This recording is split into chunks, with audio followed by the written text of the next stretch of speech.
My dear viewers, welcome to Physics Bouquet.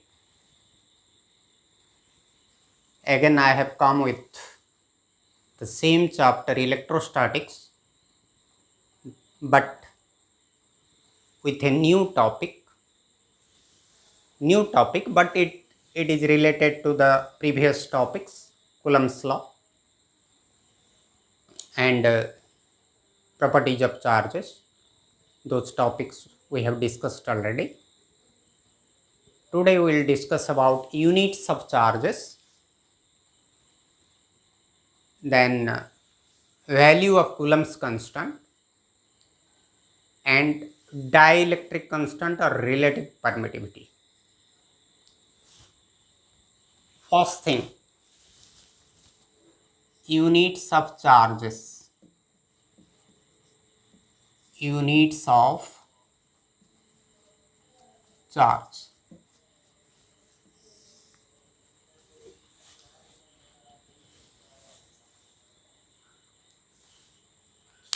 Here we will mainly discuss SI unit and CGS unit. SI unit of charge.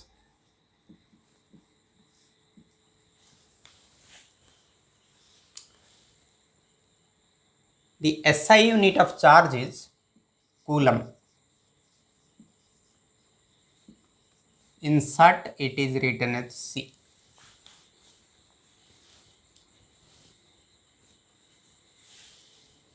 And CGS unit of charge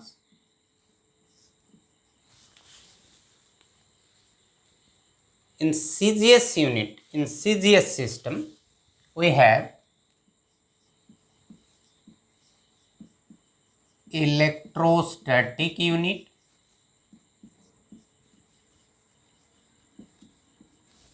and electromagnetic unit.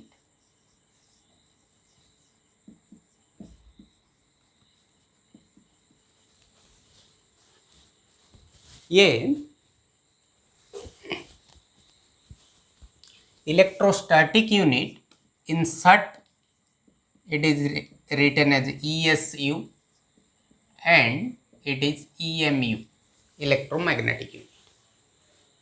ये जो electrostatic unit है इसको हम start coulomb भी बोलते हैं. क्या बोलते हैं? Start coulomb. ये कूलम, ये स्टार्ट कूलम. और इलेक्ट्रोमैग्नेटिक यूनिट को हम एप कूलम भी बोलते हैं.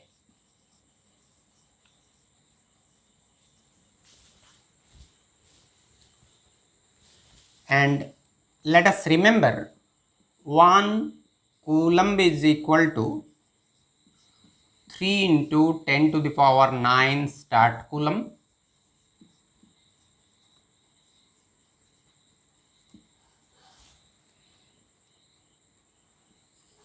and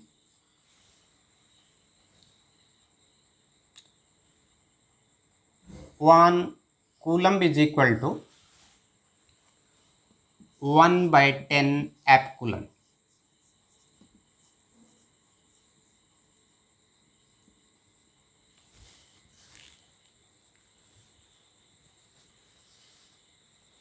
सो 1 एप कूलम में हम 10 डिवाइड करेंगे तो 1 कूलम मिलेगा.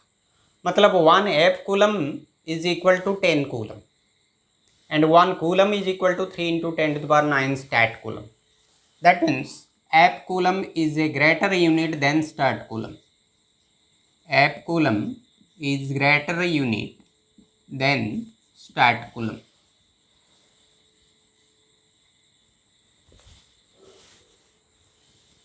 These three units are often used. There are some smaller units of charges, some smaller units.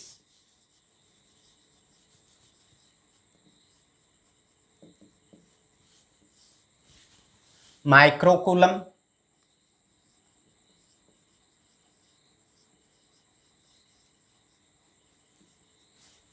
nano coulomb,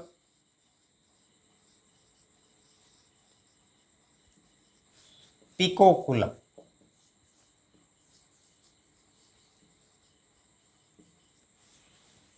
Sometimes megacoulomb, that is a higher unit. This microcoulomb, it is 10 to the power minus 6 coulomb. Nanocoulomb 10 to the power minus 9 coulomb. Picocoulomb 10 to the power minus 12 coulomb. These are smaller units of charges which are often used. Let us keep these things in memory chip, and let us move to values of Coulomb's constant.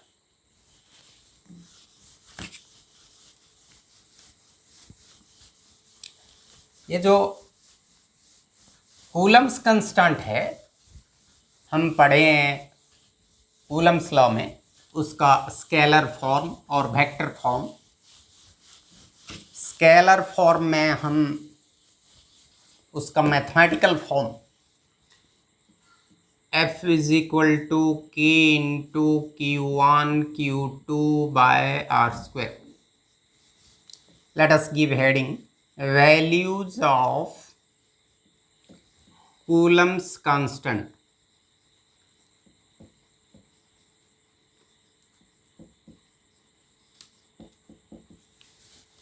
Here हमारा K Coulomb's constant है, ये दो charges है, magnitude of दो charges, और ये distance of separation between two charges, and this is the force of repulsion और force of attraction. ये जो कूलम्स कांस्टेंट होता है ये दो चीज़ें के ऊपर डिपेंड करता है, डिपेंड्स ऑन टू फैक्टर्स। क्या क्या है दो फैक्टर? ये दो फैक्टर है नेचर ऑफ मीडियम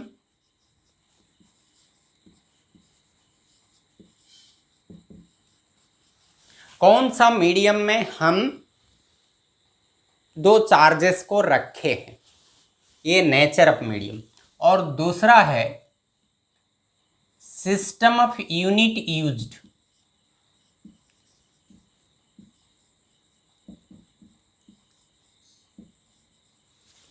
हमने SI यूनिट यूज किए हैं या CGS यूनिट या FPS यूनिट, कौन सा यूनिट हम यूज किए हैं उसके ऊपर डिपेंड करता है ये K का वैल्यू। In general we take the medium to be air, free space और vacuum. That means nothing is there, no medium. ये दोनों ऑफन यूज होता है, और सिस्टम ऑफ यूनिट में हम यूज करते हैं SI और CGS। Generally these are used.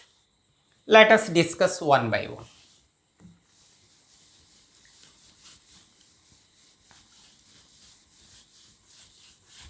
तो हमारा कौन कौन सा फैक्टर के ऊपर डिपेंड कर रहा है, कौन सा मीडियम में हम चार्ज को रखे हैं और कौन सा सिस्टम ऑफ यूनिट हम यूज कर रहे हैं। तो पहले हम लेते हैं वैक्यूम और air, and system of unit को लेते हैं SI।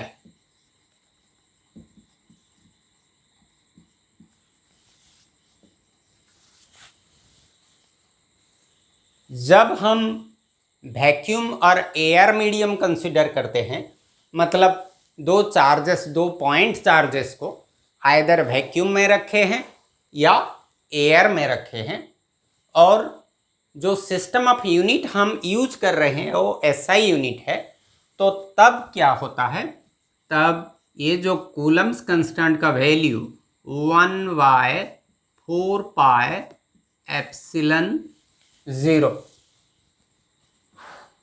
ये जो टर्म है इसको पढ़ते हैं एप्सिलन 0 और एप्सिलन नॉट। एप्सिलन 0 या एप्सिलन नॉट बोल के पढ़ते हैं। और इसका नाम है permittivity, electrical permittivity of free space और वैक्यूम।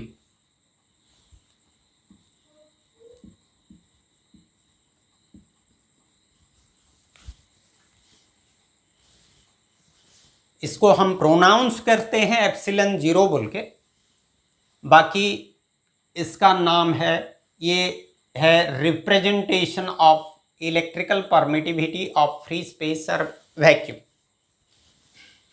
और ये इसका वैल्यू है, इसका वैल्यू हमको थोड़ा याद रखना पड़ेगा, 8.85 into 10⁻⁻12 coulomb square by newton into metre square.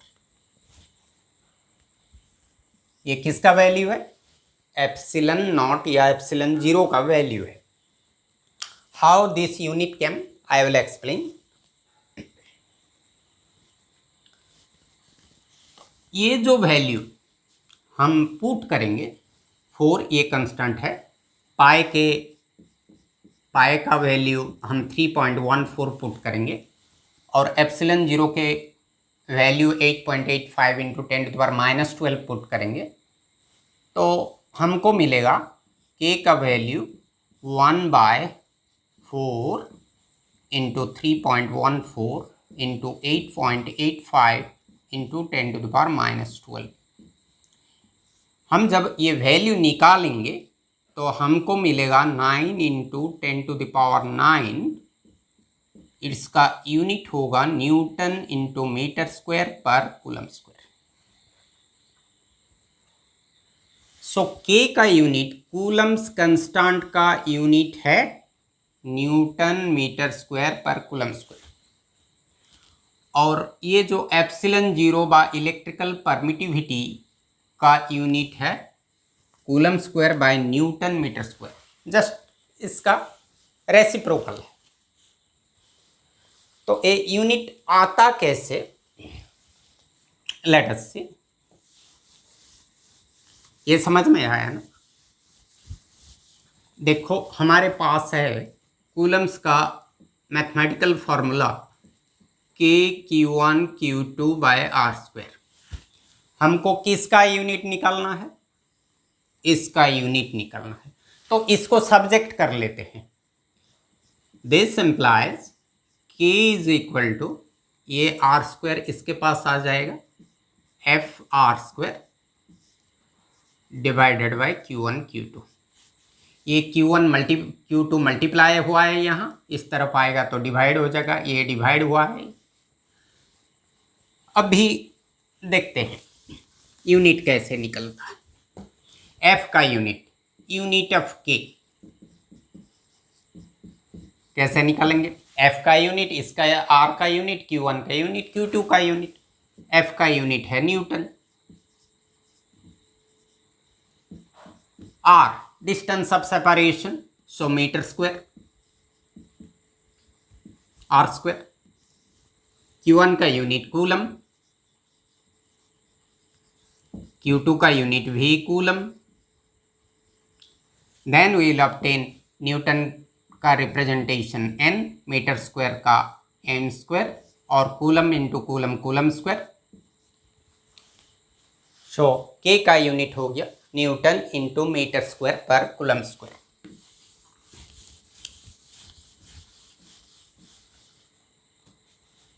हमने पाया है k is equal to 1/4 pi epsilon naught.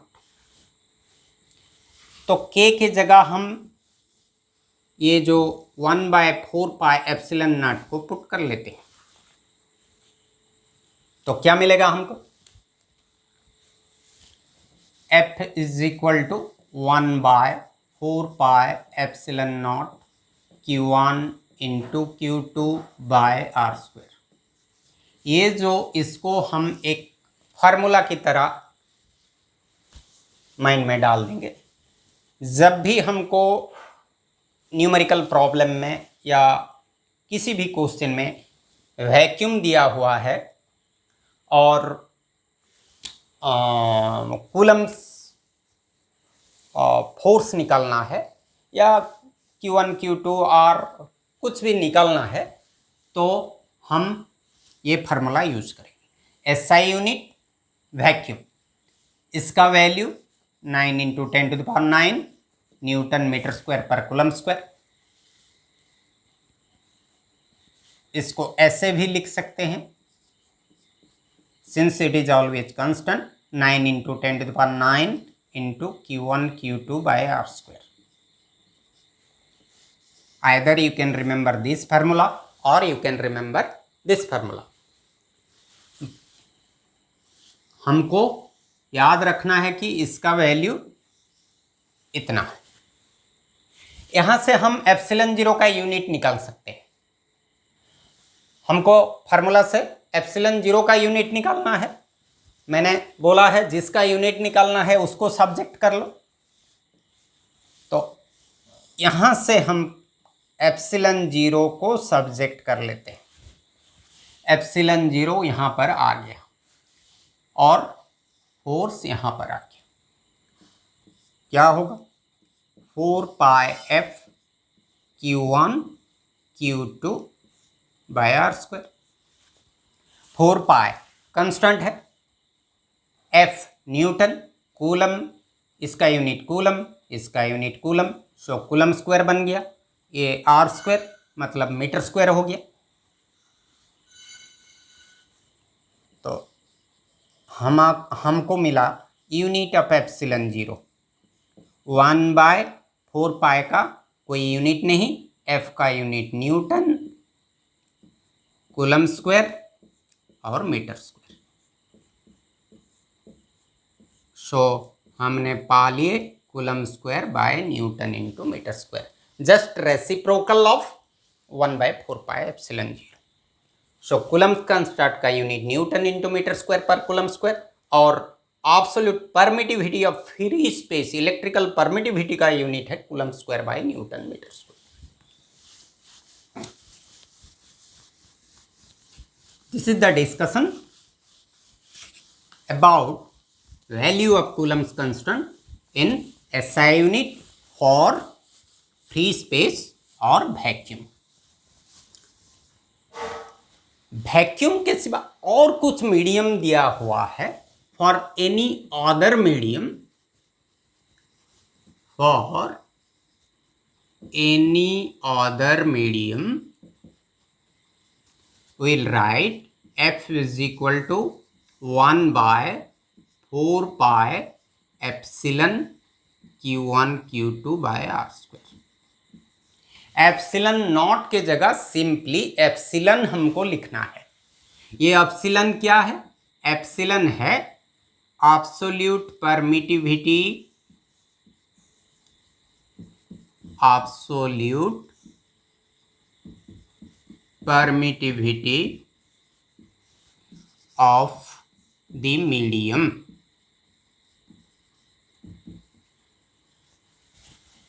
Suppose हमने दो चार्जेस को रखे हैं वाटर में, तो ये epsilon absolute permittivity of water. Suppose हमने इसको ग्लिसरीन के अंदर डुबाया है, किसको? दो चार्जेस को, 2 पॉइंट चार्जेस को, तो ये एप्सिलन हो जाएगा absolute permittivity of glycerine.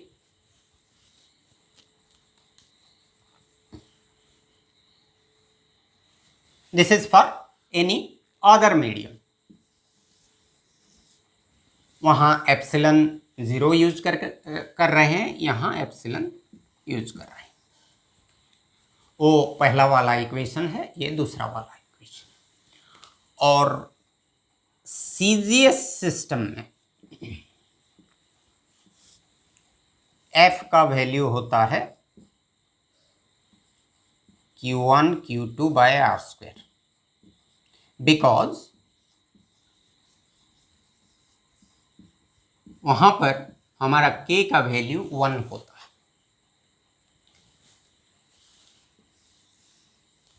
Force का यूनिट डाइन, इसका स्टार्ट कूलम या एफ कूलम, और इसका सेंटीमीटर, ये सेंटीमीटर में होता है, और ये स्टार्ट कूलम या एफ कूलम होता है, स्टार्ट कूलम और एफ कूलम होता है, और ये होता है डाइन। फोर्स का यूनिट सीजीएस यूनिट डाइन में होता है।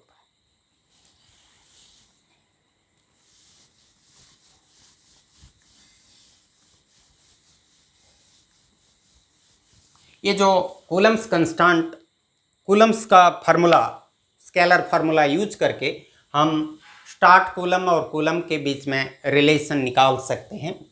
एफ कूलम और हमारे कूलम के बीच में भी निकल सकते हैं रिलेशन, मगर हमको याद रखना है 1 कूलम इज 3 × 10⁹ स्टार्ट कूलम और 1 coulomb is equal to 1/10 abcoulomb. This is about values of Coulomb's constant. Then another important term we will discuss, dielectric constant. Dielectric constant.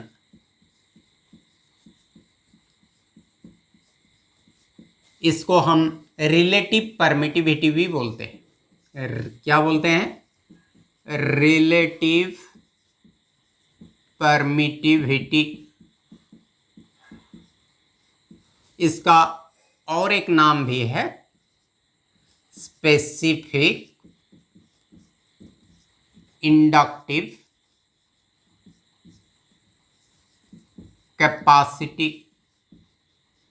जब हम कैपेसिटेंस या कैपेसिटर चैप्टर पढ़ेंगे तब ये term use में आएगा।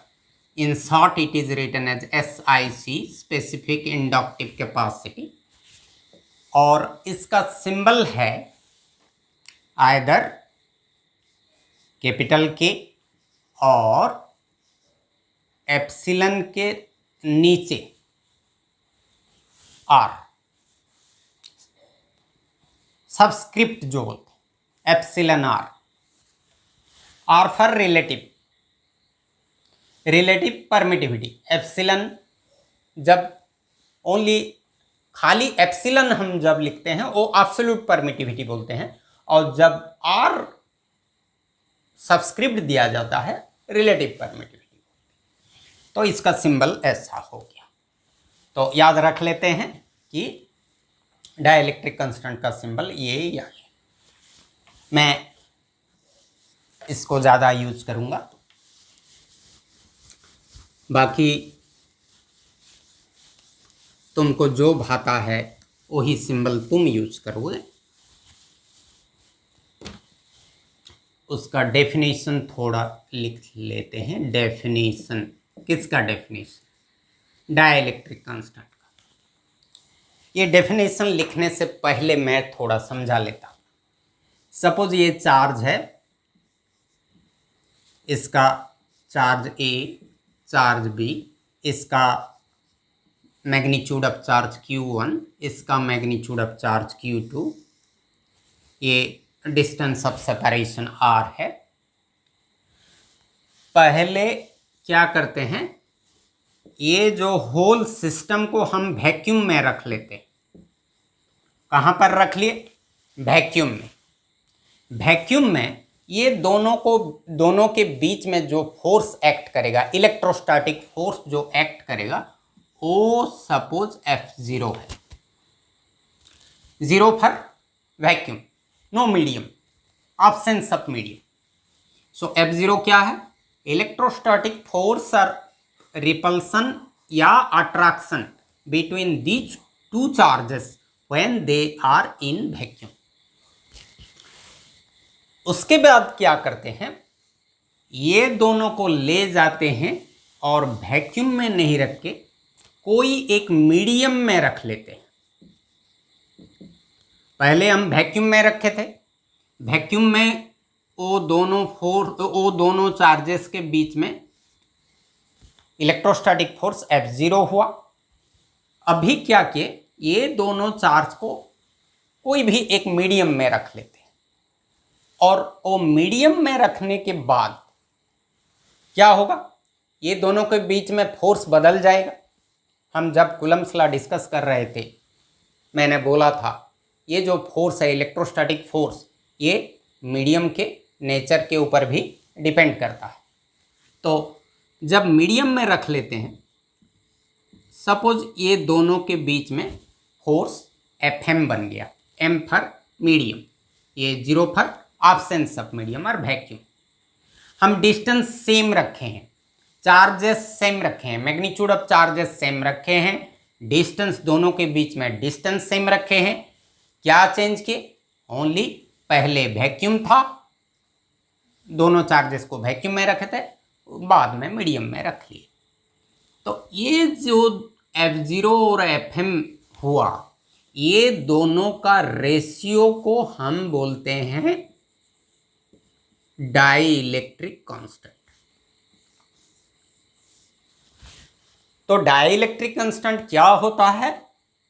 Dielectric constant of a medium can be defined as the ratio of force, electrostatic force between two charges when they are placed in vacuum, and the electrostatic force between the same two charges when they are in that medium, provided distance of separation remains same. So ये दोनों का ratio है epsilon R और dielectric constant epsilon R और K. याद रख लेते हैं. तो dielectric constant ratio of F0 Fm.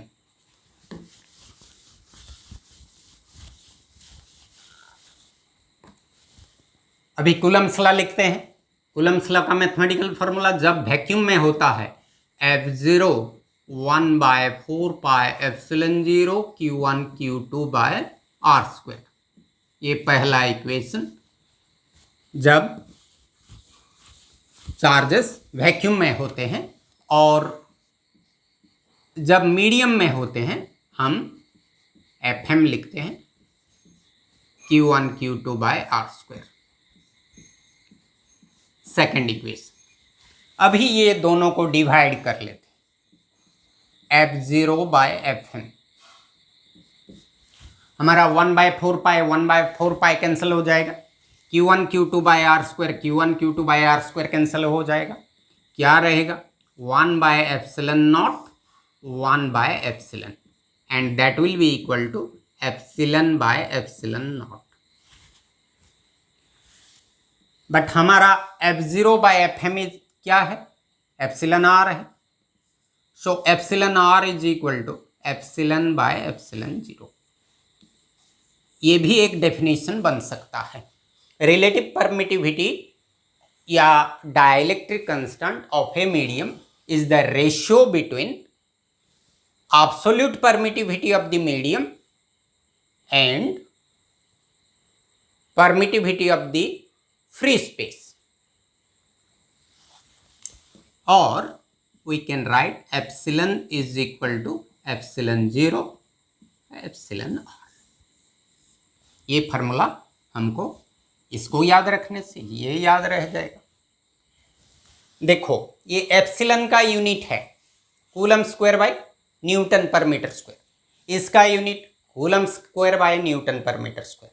तो दिस बाय दिस करने से कूलम स्क्वायर बाय न्यूटन पर metre square, coulomb square by newton पर मीटर स्क्वायर कैंसिल हो जाएगा, और रिलेटिव परमिटिविटी का कोई यूनिट नहीं रहेगा।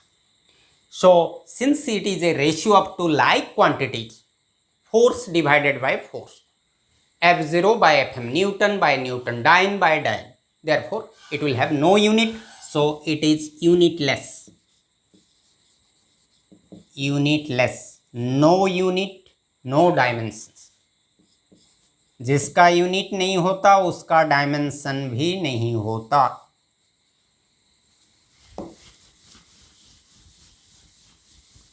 फिर थोड़ा इसका डायमेंशनल फार्मूला निकाल लेते हैं। डायमेंशनल फार्मूला ऑफ एप्सिलॉन 0, हमारे पास F is equal to 1/4 pi epsilon 0 Q1 Q2 by R square.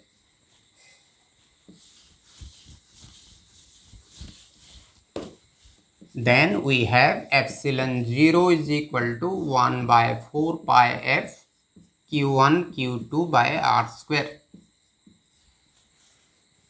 तो एप्सिलॉन 0 का डायमेंशनल फार्मूला बन जाएगा 1/, ये तो कांस्टेंट है, इसका कोई डायमेंशनल फार्मूला नहीं है। फोर्स का डायमेंशनल फार्मूला है m1 L1 T-2, और चार्ज का है A1 T1, और एक चार्ज A1 T1, और R का है, ये मीटर है, मीटर लेंथ के अंडर आता है, so we will write L square. तो इसको हम लिख सकते हैं m⁻⁻1 L⁻1 L⁻2, ये बन गया L⁻3, सो L⁻3 T⁻1 T⁻1 T⁻2, ये ऊपर जाएगा, सो T⁻4 और A⁻2। हमारा चार्ज का A1 T1 कैसे होता है, हम जब करंट इलेक्ट्रिसिटी पढ़ेंगे, current is equal to charge by time, charge by time होता है। ये करंट का Q is equal to, current का सिंबल I होता है, Q is equal to IT। So we have charge का डायमेंशनल फार्मूला होता है I के लिए एम्पियर करंट का यूनिट और टाइम के लिए T, सो A1 T1 बन जाता है। सो इस वीडियो में इतना ही, फिर बाद में मिलेंगे। Okay, good bye.